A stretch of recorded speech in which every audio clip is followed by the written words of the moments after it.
Assalamualaikum warahmatullahi wabarakatuh. Selamat pagi, semoga anak-anakku sehat semua. Pada pembelajaran kali ini kita akan belajar pendidikan agama Islam dan budi pekerti di kelas 5 untuk pelajaran yang ketiga, cita-citaku menjadi anak yang soleh, pada semester ganjil kurikulum 2013. Pada subbab cita-citaku menjadi anak yang soleh ada 3, yaitu yang A, orang jujur disayang Allah Subhanahu wa Ta'ala, yang B, hormat dan patuh kepada orang tua dan guru, yang C, indahnya saling menghargai. Namun sebelum kita lanjut ke materi, mari kita membaca doa terlebih dahulu. Bismillahirrahmanirrahim. Raditu billahi robba wa bil islami dina wa bi Muhammadin nabiyya wa rasula.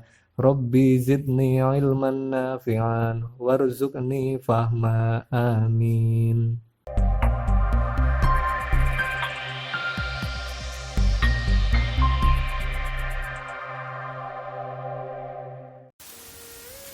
Saya ucapkan terima kasih sudah subscribe dan share link video ini, dan selamat datang di Sidik Edutainment.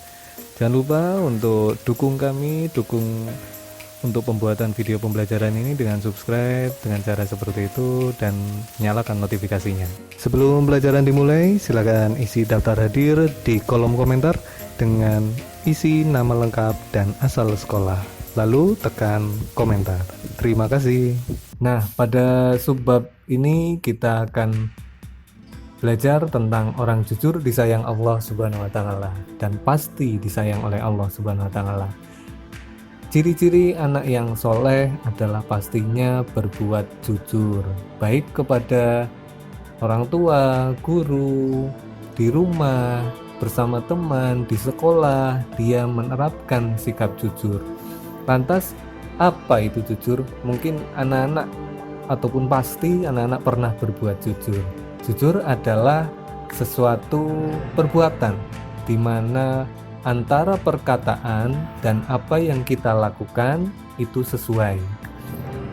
Nah, itu adalah arti dari jujur. Dan untuk meraih kasih sayang Allah Subhanahu wa Ta'ala, maka kita harus berbuat jujur.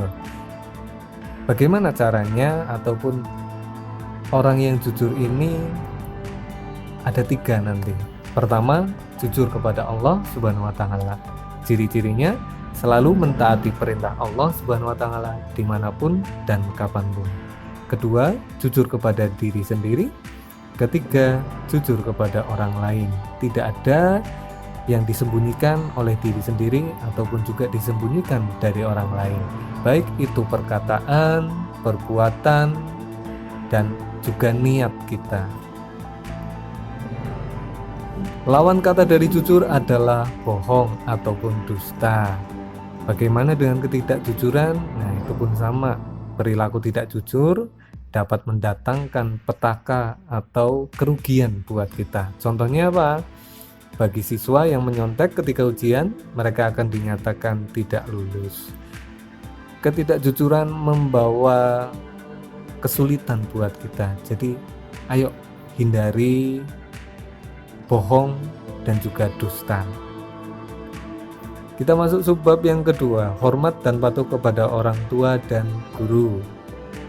Yang pertama adalah kita hormat dan patuh kepada orang tua terlebih dahulu. Tentu orang tua kita sudah mengandung kita, ibu kita sudah mengandung kita selama 9 bulan. Bapak kita berusaha untuk mencari pekerjaan, nafkah yang baik dan juga halal. Dan mereka pun, beliau-beliau itu selalu berdoa untuk kebaikan anaknya.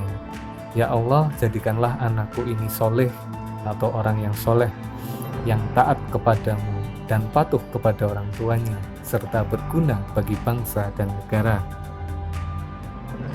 Begitulah tentunya harapan dari ayah ibu kita. Mereka tak pernah berhenti berdoa agar anaknya berperilaku soleh. Jasa mereka tidak akan pernah dapat kita balas. Oleh karena itu, sudah sepantasnya lah kita sebagai anak menaruh hormat, setia, dan patuh kepada mereka. Lantas, bagaimana cara hormat dan patuh kepada orang tua?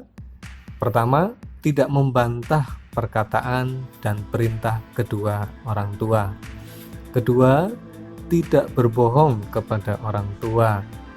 Ketiga, melaksanakan nasihat dan perintah dari orang tua. Keempat, membantu serta meringankan setiap urusan orang tua dengan ikhlas tentunya. Kelima, menjunjung tinggi harga diri dan martabat orang tua. Itulah contoh sederhana ataupun juga contoh yang bisa anak-anak semua terapkan. Dan tidak hanya ini, banyak lagi contoh-contoh yang lain. Silakan anak-anak bisa praktekkan, bisa amalkan kejujuran ataupun bisa amalkan rasa hormat dan patuh kepada orang tua. Selanjutnya, hormat dan patuh kepada guru. Guru adalah pengganti orang tua di sekolah. Banyak hal yang dapat kita peroleh dari guru, terutama ilmu, pengetahuan, dan keteladanan. Guru mengajarkan dan membimbing kita ibadah, membaca Al-Quran, berbahasa yang baik, berhitung, dan lain sebagainya. Selain itu, dia juga mengasuh, membimbing, memperhatikan, dan menjaga muridnya selama di sekolah. Itulah jasa mereka kepada kita. Sudah seharusnya kita bersikap setia, hormat, dan patuh kepada guru. Lantas, bagaimana cara hormat dan patuh kepada guru? Pertama, memperhatikan guru saat sedang kegiatan belajar mengajar. Kedua, menyapa guru dengan sopan apabila bertemu di sekolah ataupun di luar sekolah. Ketiga, bicara yang sopan dengan tutur kata yang lembut dan halus, tidak teriak-teriak, tidak mengumpat, dan lain sebagainya. Keempat, mengerjakan tugas yang diberikan oleh guru. Dan kelima, mematuhi perkataan guru yang bernilai positif. Itulah cara kita untuk menghormati dan patuh kepada orang tua dan juga guru. Kemudian yang subbab berikutnya adalah indahnya saling menghargai. Contoh sikap saling menghargai: pertama, menghargai pendirian orang lain. Di dalam agama Islam terdapat sedikit perbedaan dalam beribadah. Misalnya dalam sholat subuh ada yang melakukan doa kunut, namun ada juga yang tidak. Semua itu tergantung pada pendirian masing-masing. Nah, pendirian inilah yang harus kita hargai, karena semuanya ada tuntunannya. Kedua, menghargai keyakinan orang lain yang berbeda. Sebagai contoh, Ahmad bertempat tinggal satu lingkungan dengan Stefanus yang agamanya non-muslim. Mereka juga belajar di sekolah yang sama. Ahmad agamanya Islam, sedang Stefanus agamanya Kristen. Dalam berteman, mereka selalu rukun dan saling menghargai. Sekalipun berbeda agama, tidak saling mengejek tentang agama satu dan juga agama yang lain. Makanya di sini Ahmad dan Stefanus saling menghargai keyakinan orang lain. Ketiga, menghargai pendapat orang lain. Sebagai contoh, seorang siswa belajar ataupun siswa dalam kelas 5 belajar kelompok, membahas tentang sikap anak terhadap orang tua, yaitu ayah dan ibu. Siswa kelas 5 dibagi menjadi 5 kelompok. Kelompok 1 dipimpin oleh Ahmad. Dalam belajar kelompok, masing-masing siswa mengemukakan pendapatnya tentang bagaimana bersikap terhadap orang tua. Ahmad dipilih sebagai pemimpin diskusi cukup bijaksana. Semua pendapat dari teman-temannya dihargai dan dihimpun secara tertulis. Kemudian ia mengajak teman-teman sekelompoknya merangkum berbagai pendapat tersebut.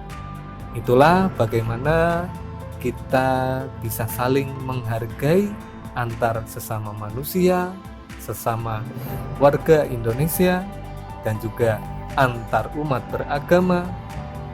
Kita harus saling menghargai. Itulah pelajaran yang bisa Pak Guru sampaikan. Semoga bermanfaat untuk anak-anak semua. Mari kita berperilaku jujur, menghormati orang tua dan guru, dan serta menghargai pendapat dari orang lain, menghargai umat beragama yang lain, sehingga kita bisa menjadi anak-anak yang soleh dan solehah. Terima kasih. Assalamualaikum warahmatullahi wabarakatuh.